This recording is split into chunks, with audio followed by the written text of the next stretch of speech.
misalnya dalam pelaksanaan pekerjaan Bapak gitu, Bapak mengambil keputusan itu apa ada pernah misalnya mendapatkan saran dari seseorang atau ada Bapak tuh lebih nyaman ada ide dari orang lain atau gimana, atau Bapak sendiri yang memutuskan gitu Pak? Kalau saya kan selalu sebagai pimpinan selalu tim, makanya selalu saya katakan super tim. Sekalipun ada ide saya, misalnya ada sesuatu ide yang mau saya kembangkan di sekolah ini, maka itu pasti saya panggil tim. Saya panggil tim, kemudian saya sampaikan ide itu, misalnya itu kalau ada ide saya. Dari situ nanti berkembang dari hasil dari tim kita itu, tim manajemen kita itu, baru kita ambil keputusan.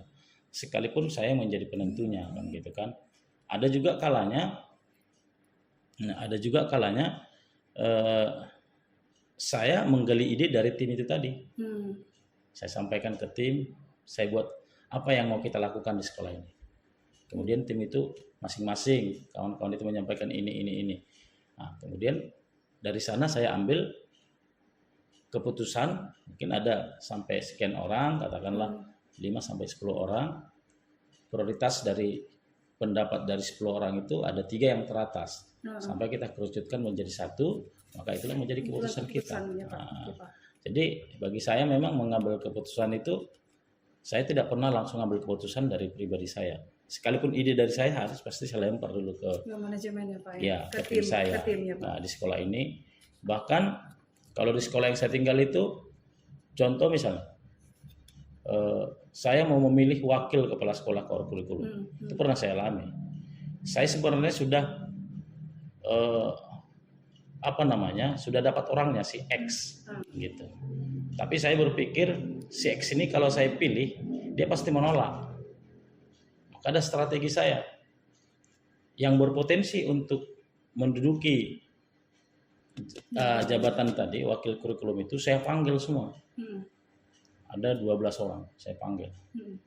Terus saya ciptakan masalah. Ini kita mau memilih kurikulum. Terus saya tanya aja mereka, menurut Bapak siapa? Menurut Bapak siapa? Menurut Bapak siapa gitu? Menurut Ibu siapa? Dan dari 12 orang itu tidak ada yang satu suara. Biasa gitu itu kan, kalau orang Indonesia saling menuduh itu. Saya nuduh Ibu, Sianu lah Bu. Ibu nuduh Sianu lah Pak. Sianu lagi nuduh Sianu, begitu itu. Berputar-putar itu. Nah, tapi padahal saya tadi udah tertuju kepada satu orang sebenarnya. Nah, karena udah begitu kan, itu kan sana sini begitu. Dari 12 orang itu malah bisa terpilih itu jadi 5 ke 6 orang. Kan kesulitan saya memilih itu kan. Tapi dengan keadaan seperti itu, saya baru tunjukkan otoritas saya sebagai pimpinan. Oke, dari pendapat Bapak Ibu semua, maka saya milih Bapak ini. Setuju Bapak Ibu? Ternyata setuju semua gitu. Nah, ternyata setuju semua. Tidak ada konflik di situ. Baru tanpa mereka sadari, oh kita tadi kok disuruh begini-begini, oh rupanya Bapak itu sudah ada ketentuan Sianu. Karena akhirnya dari 12 orang itu sepakat juga bahwa pilihan saya itu nggak salah. Dan si Polan itu tadi tidak berani lagi menolak. Karena kalau saya akan panggil beliau, saya sampaikan Anda akan saya jadikan wakil gubernur. Beliau kan jangan Pak, aduh saya nggak mampu Pak, begini pasti begitu. Jadi kalau saya bilang nggak, ini keputusan saya, kan nampak saya otoriter. Iya benar. Kan gitu kan, nampak saya otoriter. Tapi saya punya ide, saya panggil semua kandidat tadi 12 orang, kemudian saya tanya satu-satu, sehingga ada muncul sampai 5-6 orang nama. Tapi di 5-6 orang itu baru saya suarakan pendapat. Bagaimana kalau si X? Ternyata semua setuju. Dan ternyata dia nggak bisa menolak. Karena udah suara bersama. Karena suara bersama. Karena itu jadi alasan saya. Itulah misalnya salah satu kadang-kadang mengambil keputusan yang sulit itu bisa kita persulit, tetapi justru kesulitan itu mempermudah kita.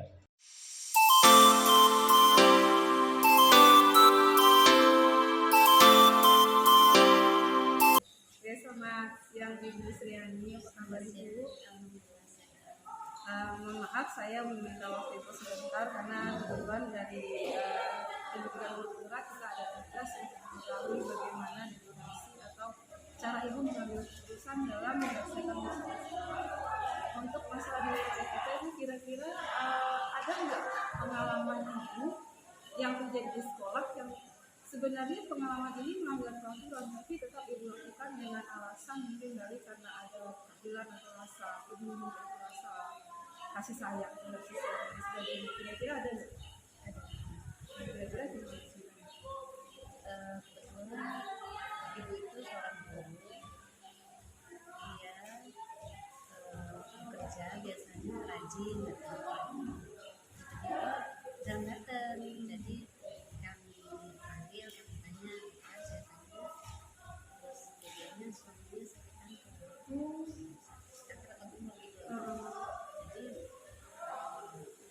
Jadi beliau meminta malam supaya beliau bisa menjadi. Jadi saya sebagai kepala sekolah ya mengambil kebijakan selama ibu itu nggak masuk untuk suaminya, kita ada beli tiket ganti. Beli tiket inilah yang masuk ke kelas menggantikan ibu itu sementara. Alhamdulillah tidak berapa lama dia berobat-obat sembuh. Jadi beliau masuk lagi aktif kembali dan berjalan seperti biasa. Terus sampai sekarang udah bagus lagi. Jadi kalau misalnya kemarin itu ibu ikutan peraturan sekolah, berarti ibu tersebut diberhentikan? Iya, karena ada kecemburuan sama guru lain. Kalau kita biarkan nggak ditegur, baru kali nggak datang.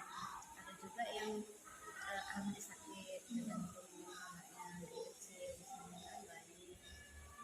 Jadi mereka juga kan namanya seorang ibu, tentu kalau anaknya sakit kan juga nggak fokus ngajar. Jadi ya udah mengurus anaknya dulu sampai sembuh, sudah bisa ditinggal.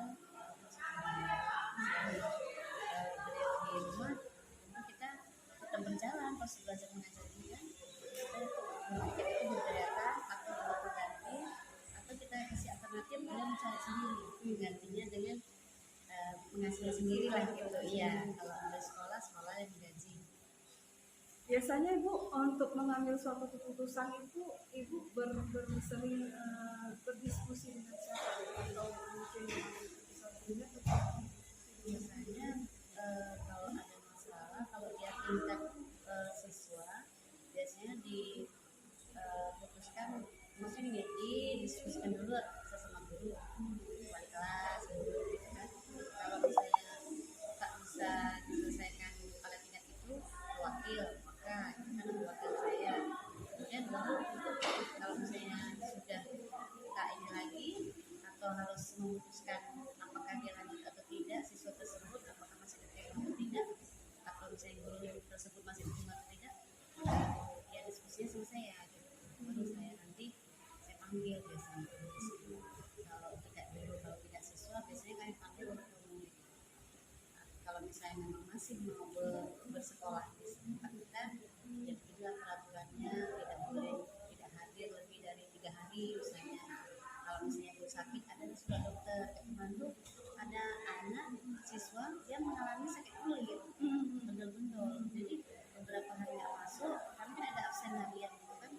Saya tahu anak itu nggak masuk, jadi saya telepon orang tuanya. Karena orang tua juga sibuk belum bisa datang melalui HP penjelasannya kan, melalui WA telepon. Bu, kenapa saya tanya kenapa si Ari nggak pernah datang lagi? Dia sakit bu, dia kalau udah makan sosis, bakso, betul-betul. Akhirnya saya kasih solusi. Saya kebetulan ada minta obat yang saya foto, saya kirim ke beliau. Akhirnya selesai urusan. Anak itu sembuh dan kembali sekolah. kalau misalnya masalahnya agak serius gitu, misalnya masalah pembangunan sekolah, ada nggak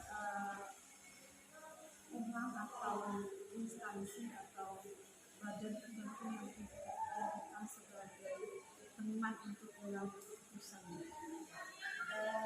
Kami kerjasama dengan berbagai pihak seperti pemerintah desa, kepala desa, kemudian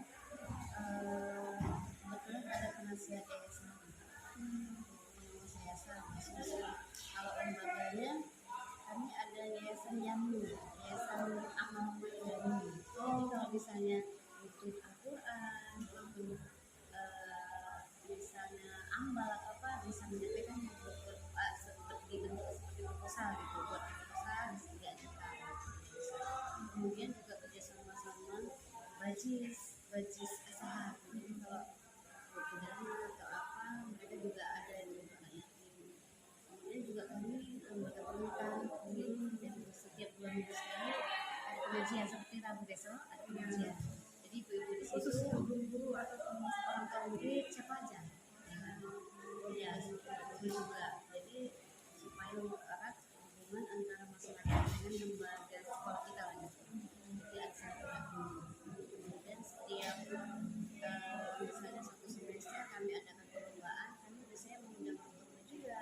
Jadi siswanya anaknya itu lomba, orang tuanya kami buat misalnya parenting, kami panggil dari Medan, kemudian digital marketing, kami panggil tergantung acara juga. terakhir nih Bu, pertanyaan yang dari sekian banyak kasus yang pernah Ibu alami setelah menjadi kepala sekolah, mungkin kasus politika yang mungkin bertentangan dengan peraturan, tapi karena ada rasa peduli, rasa kasih sayang, terus Ibu jadi melanggar peraturan seperti itu. Pelajaran apa kira-kira yang bisa Ibu petik dari kejadian itu? Misalnya ada kasus yang awalnya yang dilindungi ternyata nggak bisa dilindungi karena gurunya ternyata malah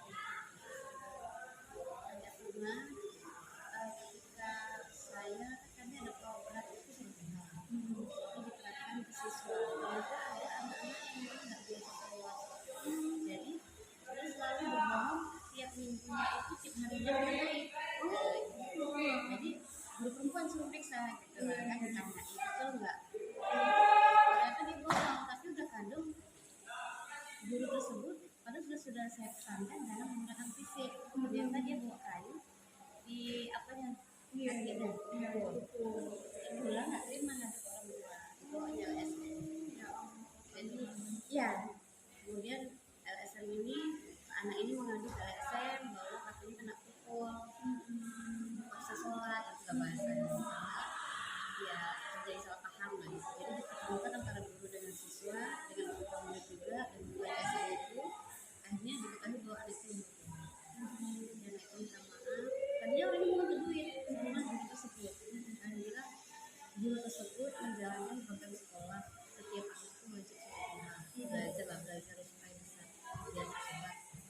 Tapi karena guru tersebut sudah bolak-balik dibohongi tiap hari dengan baik, terpukul lah dari kaki. Sebenarnya tidak terlalu sakit, cuman ya itulah jadinya kan. Akhirnya tadinya saya minta duit, tapi karena tahu anak ini bohong, kami bilang udah kalau nggak sekolah aja nih, kalau sekolah itu akhirnya. Tapi si guru ini takut dilanjutkan sama SM, padahal udah kami jelasin. Akhirnya guru itu keluar. Akhirnya saya kehilangan guru yang baik, yang disiplin. Itu istilahnya sama saya kayak jadi pelajaran. Ternyata apa ya, ada aja salah yang kita kadang mengambil keputusan itu serba salah gitu. Kalau anak itu dibiarkan nggak sholat, ya nanti jadi nggak salah, dia terbiasa harus berbohong terus. Kemudian nggak berapa lama anak itu berkasus lagi. Dia pacaran dan begitulah kan, jadi keluar. Saya kehilangan guru dan siswa. Iya, berat sekali. Oke Bu Sriani, mungkin itu aja wawancara dari kami. Pertanyaan saya paling terakhir, boleh nggak wawancara kita ini saya upload di channel saya dengan konsekuensi berarti se-Indonesia mengenai kita? Iya, nggak masalah ya. Oke, terima kasih Bu atas waktunya. Mudah-mudahan sekolah Ibu semakin berkembang dengan pesat, banyak siswanya dan semakin